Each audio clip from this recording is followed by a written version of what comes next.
Hey guys, Thomas the Silly Jr. here, aka Mustached. I'm here to review Digimon Adventure Tri Future, the final uh, volley of Digimon Tri movies. So, before I begin, first of all, spoilers for this movie. Second of all, I'm also going to point out that the weakness of this movie off the bat is that you would probably have to see the previous movies to understand what is going on here. But for those who have seen the set, this definitely fits right in with the other Digimon Tri movies as a conclusive finale. So it starts off with some darkness and a narration, and this new Digimon that we saw in the previous movie forming up, it looms up, and we see that it is Yggdrasil, a creature that I've heard the name of in Digimon World Dawn and Dusk. And it is this big white creature with big wings, and it's just ready to do stuff. So the Digimon move in on its location. And just to reiterate what happened in the last film, we saw that Tai had fallen into a crevice and that the Tamers thought that he had fallen to his potential death. So Kairi is now dreading all the memories of that, and TK snaps her out of it. So they see that the human world is above them because they are currently in the digital world. So we see that Matt takes charge, and as they're moving about, he's eventually stopped by Sora, who talks about, the whole thing about people being lost and how it hasn't really hit either of them yet, and so on and so forth. Meanwhile, a little meeting of the humans is taking place about the military stuff happening, and May's father also is coming out of that room. And he is approached by Hackmon, who we've seen previously, and is talking about the only plan that they have left. So Yggdrasil, or the Digimon name that they decide to give it, Ordinimon, is this creation, and will probably just say Yggdrasil, because it's a little bit easier for me to say. Anyways, as I mentioned, Hackmon warns the father that there is this plan that is the only potential thing that they have left in order to stop Yggdrasil. So Kairi starts blaming herself for what has happened, and then she passes out. And then May blames herself because it's her Digimon that sort of initiated this sort of ordeal in the first place. But the light-hearted stuff starts coming in as the Digimon start craving some food. And Gabumon talks with Matt about him being there for Matt no matter what. And it's a pretty emotional scene. And there's a pretty funny translation of Gabumon saying he'll take care of Matt's kids, and Matt's reaction is pretty funny. Anyways, Matt cries it out with Gabumon, and all the other Digimon are watching. So anyways, a hole in the sky appears, and this cocoon falls out, and it turns out that that is indeed Yggdrasil. So the area is starting to be fled, and Yggdrasil screams out, and all these other fake Digimon, the fake Digimon Master laughs out, not Digimon Master, but Emperor, the fake Digimon Emperor. He was in the previous movies as well, so he's still, doing his thing. So we cut to the parents of the Tamers, and they're talking about being worried and stuff, and how they have to have faith in their kids to do this. So, the Digimon and Tamers arrive on the scene, and everyone does their Digivolution, taking up some screen time. Probably one of the other weaknesses of this movie is that obviously it's gonna take out a chunk of its time for all these Digivolutions. Anyways, uh, Heckmon meets with the Emperor to discuss he's gonna do. Give him one chance to back down, I guess. I don't know. Anyways, Yggdrasil flies off, and the Digimon are trying to stop it, but none of them are doing any good. They even go to their top forms, and nothing is able to be done on the Digimon's part. So the Digimon are knocked back all the way down to their baby-like forms. And Hakamon arrives to the Tamers, telling them that he's going to reboot the world. This is something that was introduced in the previous, or I don't know if it was the previous movie or one of the earlier ones, but they did the whole reboot of the digital worlds. Now Hakamon again is talking about rebooting the real world. So Izzy doesn't like this idea because of the amount of technology that the humans have present and how that could, backfire in a numberous amount of ways. So Izzy goes off to try to find out another solution. And we see that Agumon has faith that Tai will return. So we cut to Tai, waking up in this dark room with his sensei or his teacher. I wrote Najimasa. I think it's something along those lines. I'll just say Tai's mentor, though, or his sensei or his teacher, just for simplification. Who is badly injured, by the way. And the rest of the Season 2 cast was apparently in this location the entire time in this underground bunker-like area. So they are both met up with Evil Jedi, who is also seen being a complete creep to May in one of the previous films. And he says that that Yggdrasil has some compassion and that he'll allow one of them to escape. And then he makes his way off. So Tai's teacher tricks Tai into checking one of the machines and gets him inside and then sends him off. So then May talks about Hakamon, about what his plans would imply, and what that would mean for her Digimon and for the stasis of the world, and she isn't necessarily trusting completely what he's offering. So Izzy updates Matt about the Season 2 characters being saved and returned to the world, and that makes Matt a bit happy. So Kyria wakes up, and TK looks after her. And then Yggdrasil brings in some more evil Digimon that are all possessed with the red evil eyes, and TK evolves his Digimon. But the fake Emperor is there to send out some strong Digimon and a strong-ass Devimon that takes him down. So Kairi, seeing this, she sinks down into this darkness, and we see a return cameo of a character I thought I'd never see in a Digimon movie, or in the Digimon series ever again, is Wizardmon.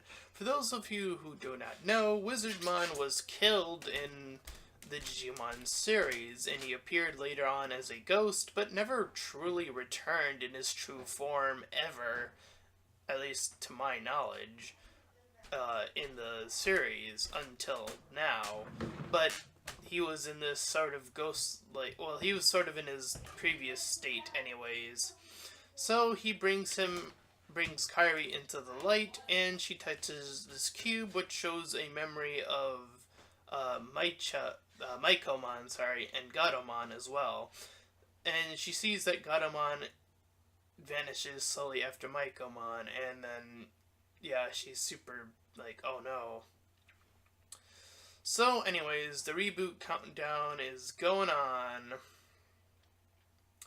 and the Digimon fight off Yggdrasil while that's going on, And we have another interesting thing where it sends off a red beam into the sky. And the humans, the military, tried to attack it again, obviously with with no effect. So its wings turn into more Digimon, and Hackmon warns Matt that, the reboot is going to go down in a matter of time. But Matt says that they will find their own way. So Izzy groups them up. And then Micomon data, we find out that the data of all of their memories were stored in her, but they needed a password. So they relied on May and her memories to recall the password, and she is able to remember it and get all their past back. And it was probably one of the most touching scenes that got right in the feels as all the Digimon see all their past, and it's just a nice little moment.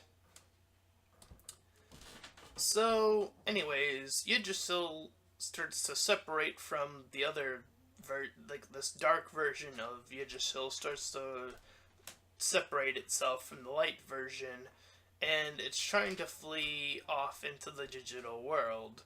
But Hakamon goes teleport and appears as Chessmon, implying that he digivolved by himself, which, that is something to keep track of, that, he just did that. So that's something new, I think.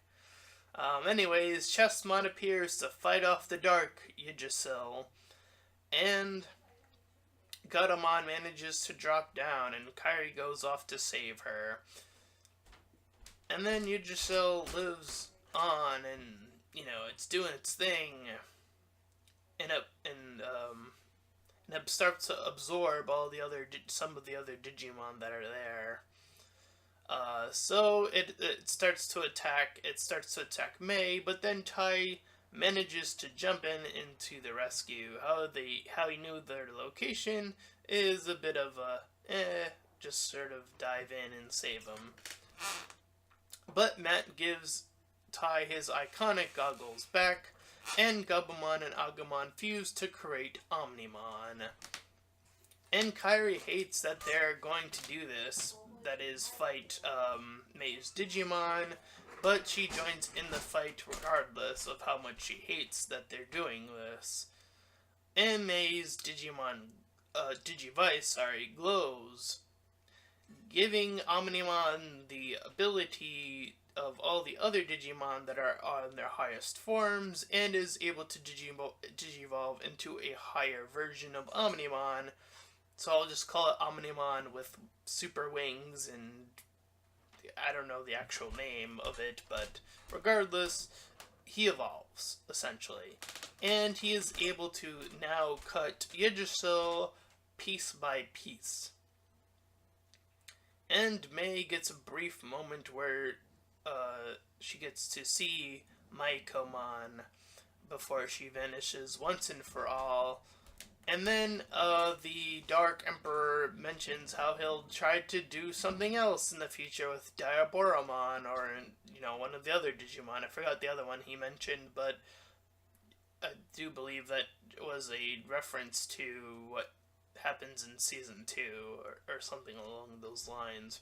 Regardless, the world starts to rebuild, and Matt talks about how he's going to aim for space, because in Season 2 we see that he became an astronaut. He actually accomplished that goal. So Tai calls May to make sure that she's okay. Some time has passed, obviously, because the construction shows that some time has passed. And then Agumon says that they'll be friends forever. And that was Digimon Adventure Tri Future. It is a good conclusion to the Digimon Tri series.